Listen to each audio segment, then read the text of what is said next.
तो इसी बीच बड़ी खबर का रुख कर लेते हैं। रेसलर्स का धरना आज छठे दिन भी जारी रहेगा। रेसलर्स के समर्थन में खाप पंचायतें जो है वो अब आ रही हैं। किसान राजनेता से लेकर सेलिब्रिटीज जो है वो भी अब रेसलर्स के फेवर में नजर आ रहे हैं।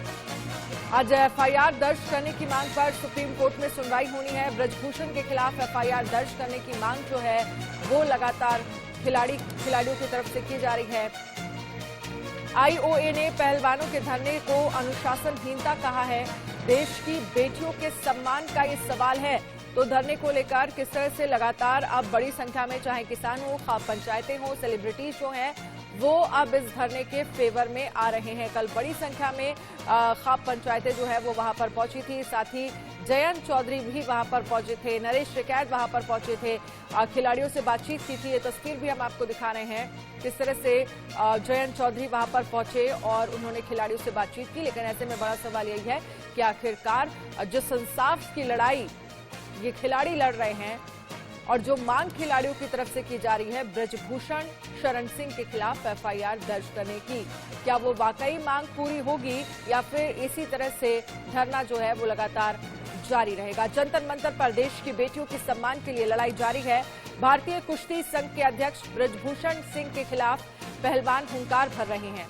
इंसाफ न मिलने तक वहीं धरना देने की चेतावनी दे रहे हैं। पहलवानों के धरने का छठा दिन है और अब पहलवानों को राजनेताओं, खाप पंचायतों और तमाम संगठनों का साथ भी मिल रहा है। आरएलडी नेता जयंत चौधरी ने पहलवानों से मुलाकात की, तो वहीं किसान नेता नरेश टिकैत ने भी पहलवानों को समर्थन दिया। पहलवानों के समर्थन में ओलंपियन अभिनव बिंद्रा भी आ गए हैं। पहलवान बेटियों की इस लड़ाई में इंडिया न्यूज उनके साथ है और पल पल की खबर आपको दे रहा है।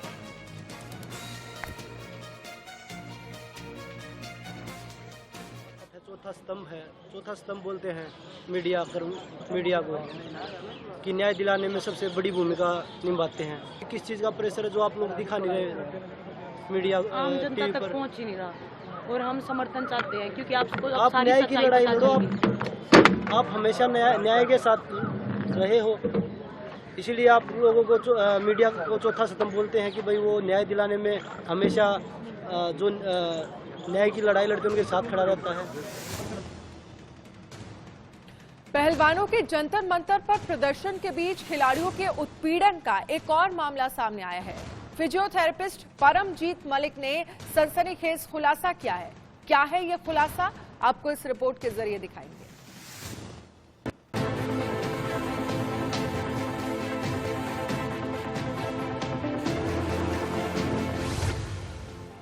जंतर मंतर पर पहलवानों का संग्राम, ब्रिजभूषण शरण के खिलाफ आर पार, अब खुला रात का काला राज, जूनियर महिला पहलवानों पर दबाव। आत्मसम्मान और इंसाफ की लड़ाई में देश की बेटियों का संग्राम जारी है। इस बार यौन उत्पीड़न के खिलाफ लड़ाई में महिला पहलवान अड़ गई हैं, डट गई हैं। भारतीय कुश्ती महासंघ के अध्यक्ष और सांसद ब्रिजभूषण शरण सिंह के खिलाफ आर पार की लड़ाई की हुंकार भरी जा रही है। जंतर मंतर पर प्रदर्शन के बीच एक और बड़ा खुलासा हुआ है। इस खुलासे के बाद ब्रिजभूषण बुरी तरह से घिर गए हैं। कुश्ती महासंघ का डर्टी गेम पूरी तरह से एक्सपोज्ड हो चुका है। ये सनसनीखेज खुलासा 2014 में लखनऊ नेशनल कैंप में मौजूद रहे फिजियोथेरेपिस्ट परमजीत मलिक ने किया है। मीडिया रिपोर्ट के मुताबिक परमजीत मलिक ने कहा है कि 2014 के लखनऊ कैंप में जूनियर महिला पहलवानों ने आप बीती सुनाई। जूनियर पहलवानों को कैसे करना पड़ता था दबाव का सामना। लड़कियों ने बताया रात में ब्रिजभूषण से मिलने के लिए कहा गया। इसके लिए जूनियर महिला पहलवानों पर दबाव बनाया गया। पीड़ित 3 लड़कियों ने सीनियर पहलवानों को इसकी जानकारी दी। मैं कैडेट पहलवानों को रोते हुए आप बीती सुनाते देख रहा था। जूनियर पहलवान यौन शोषण के बारे में बताते हुए बहुत रो रही थी। परमजीत के मुताबिक उन्होंने तत्कालीन महिला कोच कुलदीप मल्लिक को इन सारी बातों की जानकारी दी, लेकिन कोई कार्रवाई नहीं की गई। इतना ही नहीं, परमजीत ने दावा किया है कि उन्होंने पहली बार 3 से 4 कैडेट पहलवानों को लखनऊ में भारतीय खेल प्राधिकरण केंद्र में शिविर से बाहर जाते देखा था। ये लड़कियां रात 10 बजे के बाद जा रही थी। मैंने देखा कि जो लोग उन्हें वाहनों में लेने आए थे वे ब्रिजभूषण से जुड़े थे, जिनमें उनका ड्राइवर भी शामिल था। बाद में लड़कियों ने पुष्टि की थी कि उनके साथ क्या हो रहा है। परमजीत मलिक 2014 में गीता फोगाट के निजी फिजियो थे। परमजीत ने बताया कि महिला कैडेट पहलवान पूरी तरह से टूट चुकी थी। ब्रिजभूषण के कथित यौन उत्पीड़न के बारे में मुझसे और मेरी पत्नी सुमन कुंडू सहित वरिष्ठ पहलवानों को अपना दर्द सुनाया था। परमजीत मलिक का दावा है कि उन्होंने 2014 के लखनऊ नेशनल कैंप में क्या हुआ था इसके बारे में जांच समिति को बताया था, लेकिन मुझसे सबूत मांगे गए थे। बता दें कि एक नाबालिग समेत 7 महिला पहलवानों ने बाहुबली सांसद ब्रिजभूषण के खिलाफ यौन उत्पीड़न और आपराधिक धमकी का आरोप लगाते हुए अलग अलग पुलिस शिकायतें दी हैं। 21 अप्रैल को दी गई शिकायतों में पहलवानों ने यौन उत्पीड़न के कई वाकये बताए हैं, जो 2012 तक और हाल में ही 2022 तक के हैं। भारतीय कुश्ती महासंघ के अध्यक्ष ब्रिजभूषण के खिलाफ एफआईआर दर्ज करने और गिरफ्तार करने की मांग को लेकर ओलंपिक पदक विजेता बजरंग पूनिया, साक्षी मलिक, विश्व चैंपियनशिप पदक विजेता विनेश फोगाट सहित कई बड़े पहलवान रविवार से जंतर मंतर पर धरना दे रहे हैं। एफआईआर दर्ज न होने पर पहलवानों ने सुप्रीम कोर्ट का रुख भी किया है, जिस पर सुप्रीम कोर्ट ने मामले को बेहद गंभीर बताया और दिल्ली पुलिस को नोटिस जारी किया है। इससे पहले भी जनवरी में भी पहलवानों ने ब्रिजभूषण सिंह के खिलाफ मोर्चा खोला था और जंतर मंतर पर धरना दिया था, लेकिन तब सरकार ने आरोपों की जांच के लिए जांच समिति बनाई थी। उसके बाद महिला पहलवानों ने अपना धरना खत्म कर दिया था, लेकिन अब तक ब्रिजभूषण के खिलाफ कोई एक्शन नहीं लिया गया। लिहाजा सम्मान की लड़ाई एक बार फिर शुरू हो चुकी है। पहलवान एक बार फिर हुंकार भर रहे हैं। Bureau report, India news. इस बीच WFI के पूर्व फिजियो परमजीत मलिक ने महिला पहलवानों को लेकर बड़े दावे किए हैं। परमजीत मलिक का कहना है कि युवा महिला पहलवानों पर मानसिक दबाव बनाया जाता था, उन्हें मेंटली टॉर्चर किया जाता था और उन्हें ब्रिजभूषण सिंह के पास ले जाया जाता था। सुनिए जरा।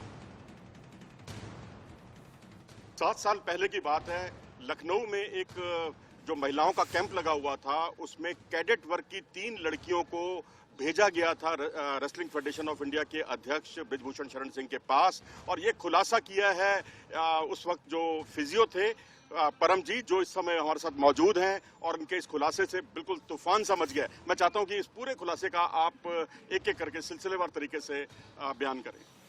देखिए, ये 2014 की बात है, जब जो गीता फोगाट है उनके घुटने की सर्जरी हुई थी, तो वो मुझे अपना पर्सनल ट्रेनर बनाकर वहाँ पे लेके गई थी रिहैब के लिए। उन्होंने साई से परमिशन ली थी और जो JSW से भी वो स्पॉन्सर थी, तो मैं वहाँ कैंप में गया था उनके रिहैब के जो प्रोग्राम के लिए। उसके बाद वहाँ के जो चीफ कोच और जो फेडरेशन के लोग हैं, तो 2-4 दिन के बाद उन्होंने बोला कि हमें भी एक अच्छे फिजियो की जरूरत है, हम आपको कैंप के साथ मर्ज कर देते हैं, यानी हम आपको जो हमारी जो फेडरेशन की जो टीम है उसका ऑफिशियल फिजियो हम आपको बना देते हैं। तो मैंने कहा कि भाई वो मैं कॉन्ट्रैक्ट तो कर नहीं पाऊंगा, क्योंकि मेरा अपना काम था, जो मैं फ्रीलांसर अपना काम करता था, मेरा क्लिनिक भी है पानीपत और रोहतक में, तो मैं जब तक गीता ठीक नहीं होती 2 महीने 4 महीने ही रहूंगा बस। आप गीता के पर्सनल ट्रेनर थे, पर्सनल फिजियो थे? जी।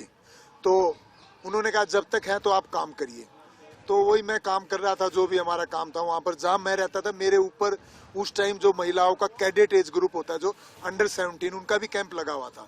तो जहाँ चीफ कोचेज और जो हमारी मैनेजमेंट की टीम थी, जहाँ हमारे मतलब रहने के लिए जो हमारे रूम्स थे, उसके फर्स्ट फ्लोर पर जो कैडेट एज की ग्रुप की लड़कियां रहती थी, तो रात को काफ़ी हलचल होती थी। मेरा रूम था वो बिल्कुल स्टेयर्स के नीचे था, तो वहाँ से आना जाना लगा रहता था। तो मुझे लगता 1-2 दिन मैंने नोटिस किया कि रात को क्या होता है, 12-1 बजे के बाद भाई बच्चे ऊपर नीचे जा रहे हैं। तो फिर मैंने थोड़ा जासूसी की, 1-2 दिन मैंने देखा, तो मैंने देखा कि हर 2-3 दिन बाद एक दो लड़कियां बाहर जाती है और किसी गाड़ी में बैठ के जाती है।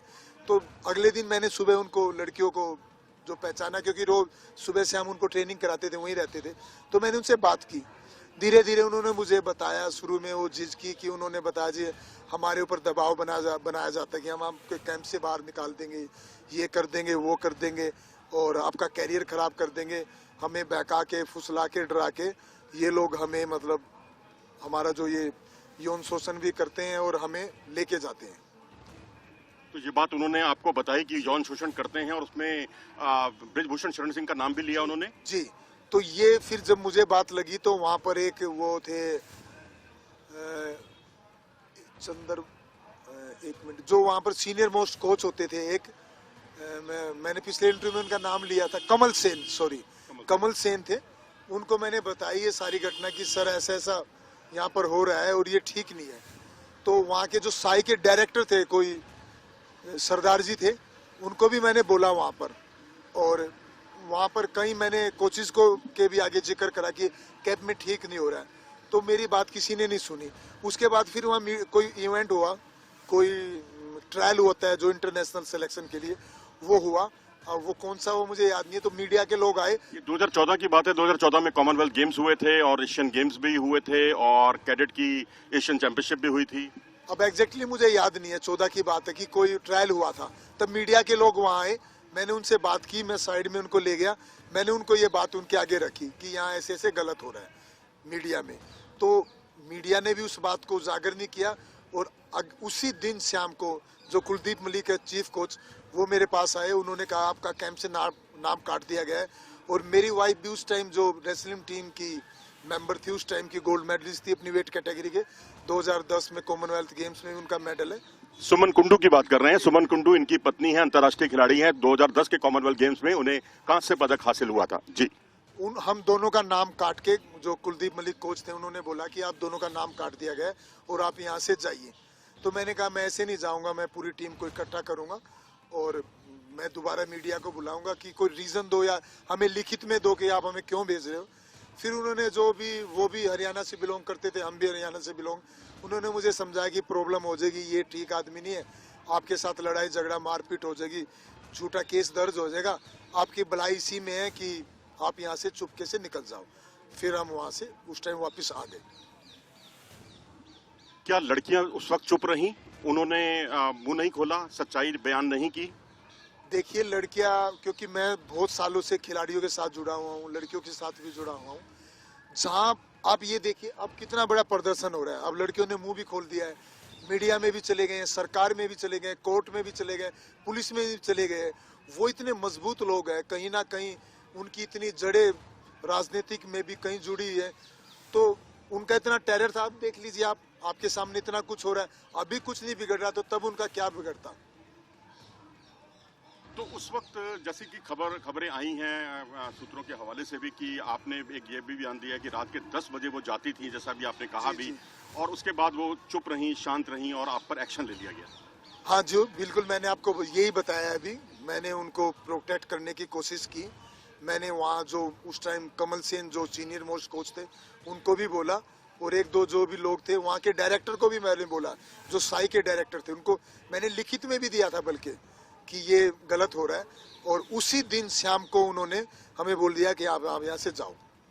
ने आपकी नहीं सुनी, आपकी जो है वहाँ जो कोचेस थे जिनका आपने जिक्र किया, उन्होंने आपकी नहीं सुनी, और तो और मीडिया ने भी नहीं सुनी। जी, मीडिया ने सुनी तो जैसे आप सुन रहे हैं, लेकिन वो कहीं आया नहीं हुई। चलिए, हम आपको भरोसा दिलाते हैं कि हम मीडिया जो है इंडिया न्यूज़ स्पोर्ट्स ऐसे मामलों को अक्सर उठाता रहता है और पीड़िता को न्याय दिलाने में सबसे आगे रहता है।